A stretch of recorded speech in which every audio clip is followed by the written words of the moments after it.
नमस्कार विद्यार्थी मित्रांनो, मराठी रिक्स मिक्स मध्ये तुम्हा सर्वांचे स्वागत आहे। आज आपण इयत्ता 4थीचा इतिहास अभ्यासणार आहोत।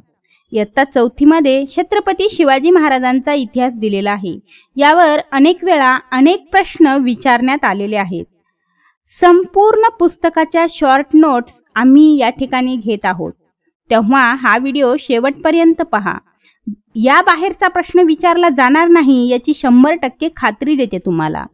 तर विद्यार्थी मित्रांनो, टीईटी म्हणजे शिक्षक पात्रता परीक्षा यामध्ये परिसर अभ्यास हा विषय 30 गुणांसाठी विचारलेला आहे।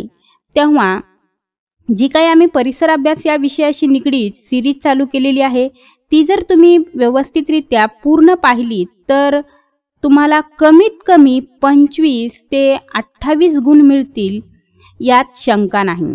सर्वप्रथम आपण तर शिवजन्मापूर्वीचा महाराष्ट्र या ठिकाणी आपण अभ्यासणार आहोत।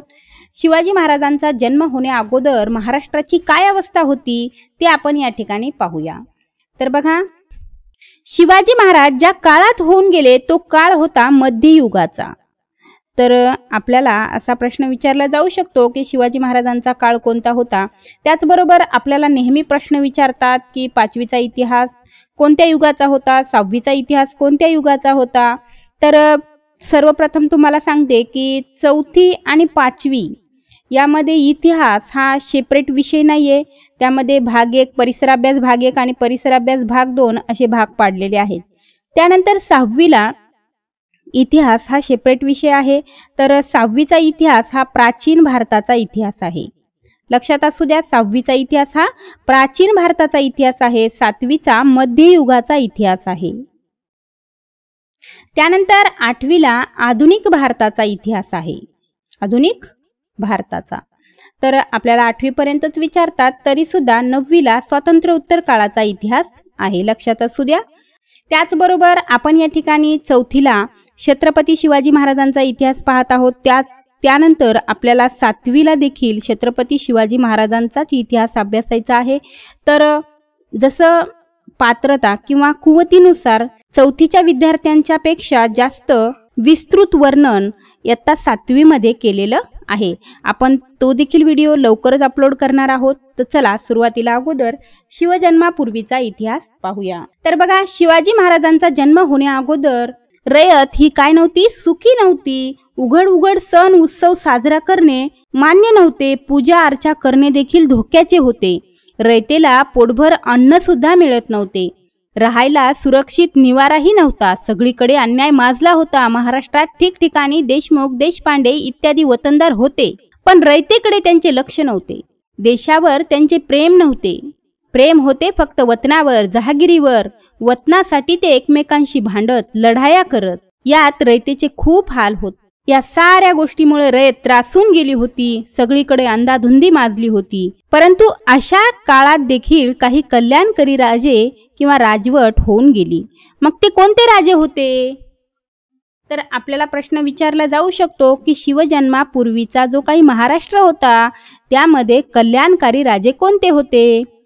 उत्तरेकडील मुघल सम्राट अकबर आणि दक्षिणेतील विजयनगरचा सम्राट कृष्णदेवराय हे आपल्या कल्याणकारी राजवटीबद्दल इतिहासात प्रसिद्ध होते।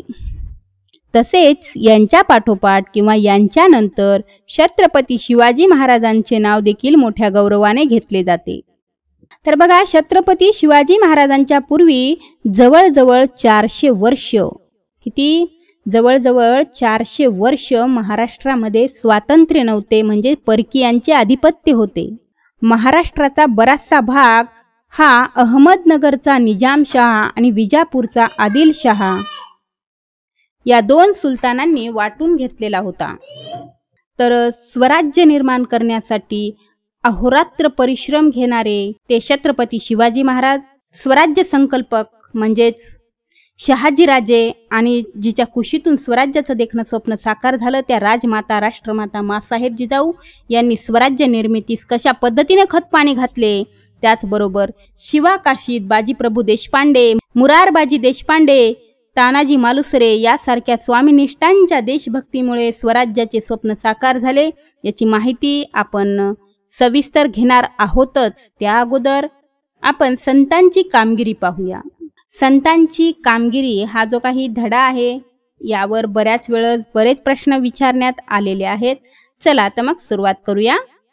संतांची कामगिरी. तर सर्वप्रथम आपण चक्रधर स्वामी यांच्याविषयी माहिती घेऊयात. तर बघा, श्री चक्रधर स्वामी हे मूळचे गुजरातचे होते. कुठले होते? गुजरातचे. ते एक राजपुत्र होते, परंतु त्यांनी सगळी ऐषारामी सोडून जनतेसाठी आपले जीवन वाहून घेतले. त्यांनी महाराष्ट्रात महानुभव पंथाची स्थापना केली. श्री चक्रधर स्वामींच्या आठवणींचा संग्रह म्हणजे लीळा चरित्र हा ग्रंथ होय. त्यानंतर आहेत संत नामदेव. संत नामदेव हे विठ्ठलाचे निस्सीम भक्त होते. कुणाचे भक्त होते? तर यांनी विठ्ठलाची भक्ती केलेली आहे. ते नरसी या गावचे आहेत. बऱ्याच वेळेस प्रश्न विचारण्यात आलेला आहे की संत नामदेव कोणत्या गावचे आहेत? तर ते आहेत नरसीचे. त्यानंतर नामदेवांनी भागवत धर्माच्या प्रसारासाठी महाराष्ट्रभर संचार केला. त्यांची काही पदे गुरुग्रंथ साहिब या शिखांच्या धर्मग्रंथात समाविष्ट आहेत. कुणाची? तर संत नामदेवांची. हा देखील प्रश्न विचारण्यात आलेला आहे की गुरुग्रंथ साहिब या शिखांच्या धर्मग्रंथामध्ये खालीलपैकी कोणाची पदे समाविष्ट आहेत? तर ती आहेत संत नामदेवांची. त्यानंतर आहेत संत ज्ञानेश्वर. तर संत ज्ञानेश्वर हे आप्पेगावचे राहणारे आहेत.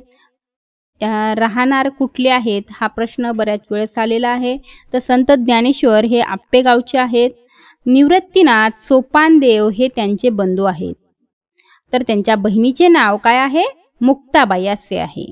त्यानंतर ज्ञानेश्वरांनी ज्ञानेश्वरी हा ग्रंथ लिहिला. हा ग्रंथ मराठी भाषेत आहे. ज्ञानेश्वरांनी तरुण असताना पुण्याजवळील आळंदी येथे काय केलेली आहे? जिवंत समाधी घेतली आहे. त्यानंतर आहेत संत एकनाथ. संत एकनाथ हे पैठणचे राहणारे आहेत. संत एकनाथांनी अभंग, ओव्या, भारुडे इत्यादी लिखाण केले. त्याचबरोबर त्यांनी उच्च नीच, जात, धर्म अशा पद्धतीचा भेदभाव केलेला नाही. त्यानंतर आहेत संत तुकाराम. शिवाजी महाराजांच्या काळात तुकाराम महाराज, समर्थ रामदास हे संत होऊन गेले. शिवाजी महाराजांच्या काळात कोणते दोन संत होऊन गेलेले आहेत? तर आपल्याला सांगता आले पाहिजे. ते आहेत संत तुकाराम महाराज आणि संत रामदास. संत तुकाराम पुण्याजवळील देहू गावचे. संत तुकाराम महाराज कुठले आहेत? तर ते आहेत देहूचे. तुकारामांनी आपल्या वाटणीची कर्जखते इंद्रायणी नदीमध्ये बुडवली आणि अनेकांना कर्जमुक्त केले आहे.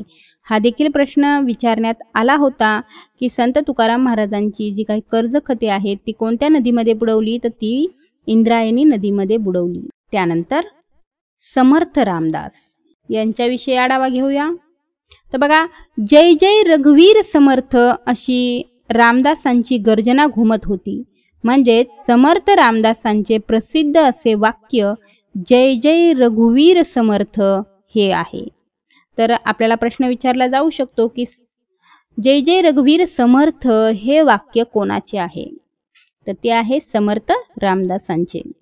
रामदासांचे मूळ नाव नारायण आहे. काय आहे? नारायण. परंतु त्यांनी स्वतःला रामाचा दास म्हणून घेतले आहे. दासबोध आणि मनाचे श्लोक यातून त्यांनी लोकांना सदविचार आणि सदवर्तन यांची शिकवण दिली. तर त्यांचं साहित्य कोणतं आहे? तर ते आहे दासबोध आणि मनाचे श्लोक. त्यानंतर बलोपासनेसाठी त्यांनी ठिकठिकाणी हनुमानाची मंदिरे उभारली. हा देखील प्रश्न विचारला गेलेला आहे की बलोपासनेसाठी हनुमानाची मंदिरे कोणी उभारली? तर ती आहेत समर्थ रामदासांनी उभारलेली आहेत. सामर्थ्य आहे चळवळीचे, जो जो करेल तयाचे, हा संदेश त्यांनी जनतेला दिला. समर्थ रामदासांनी कोणता संदेश दिलेला आहे? तर सामर्थ्य आहे चळवळीचे, जो जो करेल तयाचे. तर असाही प्रश्न विचारला जाऊ शकतो की सामर्थ्य आहे चळवळीचे, जो जो करेल तयाचे हा संदेश कोणी दिला जनतेला? तर तो दिला आहे समर्थ रामदास स्वामी किंवा समर्थ रामदासांनी दिला आहे. तर विद्यार्थी मित्रांनो, या ठिकाणी संतांची कामगिरी हा धडा संपतो आणि यानंतर आपल्याला पाहायचं आहे मराठा सरदार भोसल्यांचे कर्तबगार घराणे. तर बघा, सर्वप्रथम सिंदखेडचे जाधव, सिंदखेडचे कोण आहे तर जाधव आहेत, फलटणचे निंबाळकर आहेत, मधोळचे घोरपडे आहेत, जावळीचे मोरे आणि वेरूळचे भोसले. तर विद्यार्थी मित्रांनो, हे कशासाठी तर यावर आपल्याला नेहमी जोड्या लावा हा प्रश्न पडतो. सिंदखेडचे जाधव, फलटणचे निंबाळकर, मधोळचे घोरपडे, जावळीचे मोरे आणि वेरूळचे भोसले. आपल्याला तोंडपाठ असलं पाहिजे. यानंतर बघा, मालोजीराजे भोसले यांनी घृष्णेश्वराच्या मंदिराचा जीर्णोद्धार केला. तर मालोजीराजे कोण होते तर मालोजीराजे जे काही आहेत ते शहाजीराजे यांचे वडील होते. तसा त्यांचा इतिहास पाहायला गेलं तर बाबाजीराजे हे मालोजीराजे यांचे वडील. तर बाबाजीराजे जे होते त्यांना 2 मुलं होती. एक म्हणजे मालोजीराजे आणि दुसरे कोण होते तर विठोजीराजे होते. दुसरे होते विठोजीराजे. तर मालोजीराजे यांना पुढे 2 मुलं झाली. त्यांची नाव होती, एकाचं नाव होते शहाजीराजे आणि दुसऱ्याचं नाव काय होतं शरीफजी. तर शरीफजी राजे हे असेच एका युद्धामध्ये मारले गेले होते. तर बघा, या ठिकाणी आपल्याला माहितीस्तव म्हणून थोडक्यात सांगितलं आहे की बाबाजीराजे यांना 2 मुलं होती, ते म्हणजे मालोजीराजे आणि नंबर 2 आहे विठोजीराजे. तर मालोजीराजे यांना 2 मुले आहेत, ती म्हणजे शहाजीराजे आणि शरीफजीराजे. तर बघा, घृष्णेश्वराचं एक मंदिर होतं. कुठं होतं? वेरूळ जवळ घृष्णेश्वराचं मंदिर आहे. तर बघा, मालोजीराजे भोसले यांनी घृष्णेश्वराच्या मंदिराचा जीर्णोद्धार कशा पद्धतीने केला तर त्यांना मंदिराच्या ज्या काही पडक्या भिंती होत्या त्या नीट केल्या, मंदिराची सारी व्यवस्था केली, घृष्णेश्वराचा जीर्णोद्धार केला, मंदिराच्या आत बाहेर दिवे लावले, घृष्णेश्वराचे गेलेले वैभव त्यांनी परत मिळवले. अशा पद्धतीने मालोजीराजे भोसले यांनी घृष्णेश्वराच्या मंदिराचा जीर्णोद्धार केला. यानंतर तर बघा, निजामशहाचा वजीर म्हणजेच मलिकांबर हा मोठा कर्तबगार व हुशार होता. तर यानं काय केलेलं आहे, एकतर आपल्या या ठिकाणी एक गोष्ट लक्षात ठेवायची की निजामशहाचा वजीर कोण होता तर तो होता मलिकांबर. त्याने दौलताबाद जवळील वेरूळच्या भोसले बंधूंची कामगिरी पाहिली आणि निजामशहाजवळ त्यांच्या कर्तबगारीची वाखणणी केली. म्हणजेच मालोजीराजे भोसले आणि विठोजीराजे भोसले हे मोठे पराक्रमी, धाडशी आणि धिप्पाड असे सरदार होते. यांच्याविषयीची माहिती ही मलिकांबर नावाचा जो काही निजामशहाचा वजीर आहे याने निजामशहाला दिली. मग निजामशहाने सुपे आणि पुणे परगाण्याची जहागिरी शहाजीराजांना दिली. शहाजीराजांना देखील पराक्रमाची शर्त केली. अनेक ठिकाणी युद्ध केली, अनेक ठिकाणचा प्रदेश जिंकून घेतला आणि त्यांचा पराक्रम सर्वस्त्र होऊ लागला. तेव्हा प्रत्यक्ष मलिकांबरला देखील शहाजीराजांचा हेवा वाटू लागला. तेव्हा त्या दोघांमध्ये वितुष्ट निर्माण झाले किंवा वाद निर्माण झाला. यातून काय झालं, शहाजीराजांना निजामशाही सोडली आणि ते कोणाला जाऊन मिळाले, विजापूरच्या आदिलशहाला जाऊन मिळाले. तेव्हा शहाजीराजांना आदिलशहाने सरलष्कर हा किताब दिला. तर या ठिकाणी एक महत्त्वाची गोष्ट अशी आहे की हा प्रश्न देखील पडलेला आहे की सरलष्कर हा किताब कोणी कोणाला दिला. तर सरलष्कर हा किताब म्हणजे निजामशहाने कोणालाही कुठलाही किताब दिलेला नाही. तर सरलष्कर हा जो काही किताब आहे तो आदिलशहाने काय केलेला आहे, शहाजीराजांना दिलेला आहे. आदिलशहाने एकदा सरलष्कर हा किताब दिला, त्याचबरोबर बक्षीस म्हणून बंगळूरची जहागिरी देखील दिलेली आहे. आणि त्यानंतर शेवटी आपल्याला पाहायला मिळेल की सावित्रीबाई हा किताब शिवाजी महाराजांनी मलम्मा देसाई यांना दिलेला आहे. आपण ते पुढे सविस्तर पाहणारच आहोत. तर लक्षात असू द्या, सरलष्कर हा किताब म्हणलं की आदिलशहाने शहाजीराजांना दिलेला हा किताब आहे.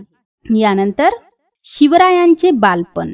तर बघा, शिवनेरी हा पुणे जिल्ह्यातील जुन्नर जवळील किल्ला आहे.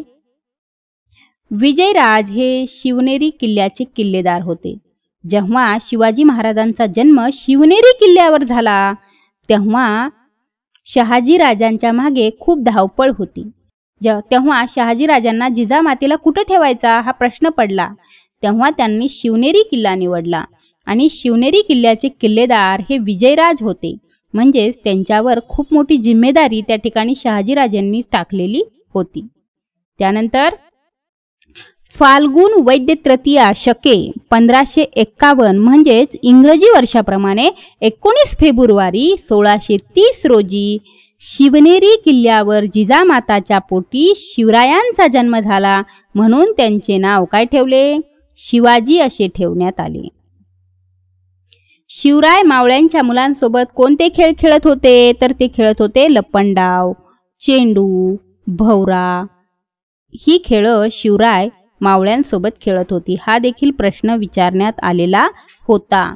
कुठलीही माहिती ही हलक्यात घेऊ नका. कोणालाही वाटणार नाही की शिवराय मावळ्यांसोबत किंवा मावळ्यांच्या मुलांसोबत कुठले खेळ खेळत होते हा प्रश्न विचारला जाईल म्हणून. परंतु हा प्रश्न देखील विचारला गेला होता की शिवराय मावळ्यांच्या मुलांसोबत लपंडाव, चेंडू आणि भोवरा ही खेळ खेळत असे. त्यानंतर निजामशहाच्या चिथावणीने लखुजीराव जाधवांची भर दरबारात हत्या करण्यात आली.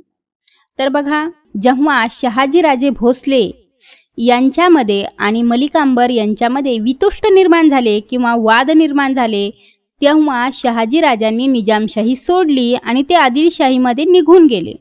मग तेव्हा काही दिवसाने मलिकांबर म्हणजेच निजामशहाचा वजीर याचा काय झाला? मृत्यू झाला. आणि त्यानंतर त्याचा मुलगा फतेह खान हा काय झाला? गादीवर किंवा त्याच्या जागेवर वजीर म्हणून काम पाहू लागला. परंतु फतेह खान हा मोठा कारस्थानी माणूस होता. मग त्यानं काय केलं? म्हणजे निजामशाहीमध्ये वाद निर्माण करून देण्यास सुरुवात केली. तेव्हा निजामशहाच्या चिथावणीने लखुजी जाधवांचा भर दरबारात हत्या करण्यात आली.